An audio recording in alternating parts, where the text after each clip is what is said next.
আসসালামু আলাইকুম প্রিয় খামারি ভাই বন্ধুগণ, সবাই কেমন আছেন? আশা করি অনেক অনেক ভালো আছেন। আল্লাহর রহমতে আমি ভালো আছি। আমি রিফান আহমেদ ইরফান, মধ্যপ্রাচ্য দেশ কাতার থেকে। কাতার দোহা রাজধানী থেকে প্রায় 55 কিলোমিটার দূর। জায়গার নাম হচ্ছে সিমসিমা। এই জায়গার মাঝে একটি বাণিজ্যিক আকারে একজন কাতারি হাঁসের খামার পরিচালনা করেন, খামারে দিয়েছেন। তো আসলে বাংলাদেশে যেমন অবৈধভাবে হাঁস লালন পালন করা হয়, তো প্রবাসীর মাটিতে অবৈধভাবে উনি হাঁস লালন পালন করে সফলতা দিয়েছেন। এই নিয়ে আজকের প্রতিবেদন। আপনারা যারা যারা অবশ্যই ইউটিউব চ্যানেল খামার বাংলা দেখবেন, অবশ্যই লাইক কমেন্ট শেয়ার করে পাশাপাশি থাকবেন। প্রবাসী খামারের পক্ষ থেকে জানাচ্ছি আবারও সুস্বাগত। আজকে আমরা আসছি সানিয়া দোহা রাজধানী দোহা থেকে প্রায় 55 কিলোমিটার দূর সিমসিমা নামক একটি জায়গা। এই জায়গার মাঝে আসে দেখলাম বিশাল বড় এক প্রজেক্ট, হাঁস মোরগ, দেশি হাঁস, কবুতর এবং কি সব।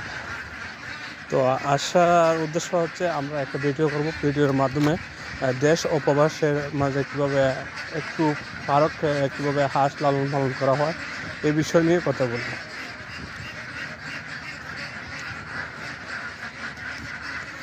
আপনারা জানেন ইতিমধ্যে দেশ ও প্রবাসের মাঝে অবৈধভাবে হাঁস লালন পালন করে কীভাবে সফলতার মুখ দেখছেন। উনি কাতারি নাগরিক।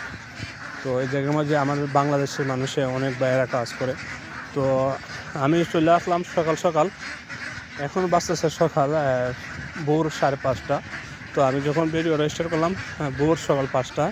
তো মূলত আমার উদ্দেশ্য হচ্ছে যে হাঁস লালন পালন করে, তো শুধু হাঁস দেখলে হবে না, হাঁসের ডিম কী পরিমাণের হাঁসে, কতগুলো হাঁসের মাঝে কী পরিমাণের ডিম আসে।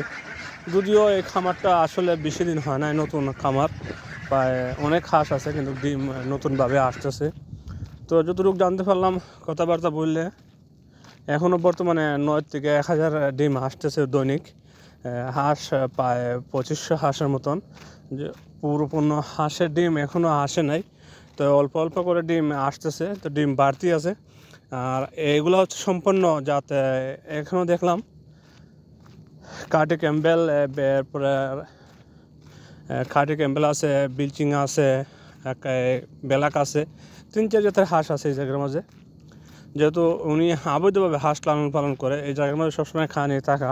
তো সর্বশেষ আমি যতটুকু দেখলাম যে এখনও পুরোপূর্ণ সব হাঁসের ডিমে আসে না, তারপর এখনও 9 থেকে 1000 ডিম দৈনিক আসে। আর এটা সম্পূর্ণভাবে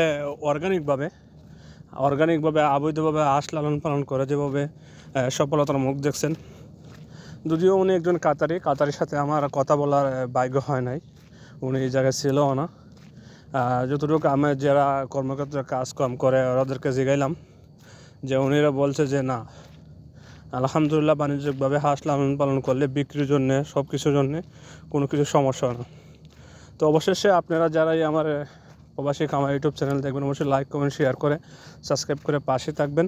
পরবর্তী কোনো রেসিপিতে ইনশাল্লাহ দেখা হবে। তো আপনাদের কাছ থেকে আমি বিদায় নিয়েছি। আমি রিফান আহমেদ ইরফান। সবাই প্রবাসী খামারের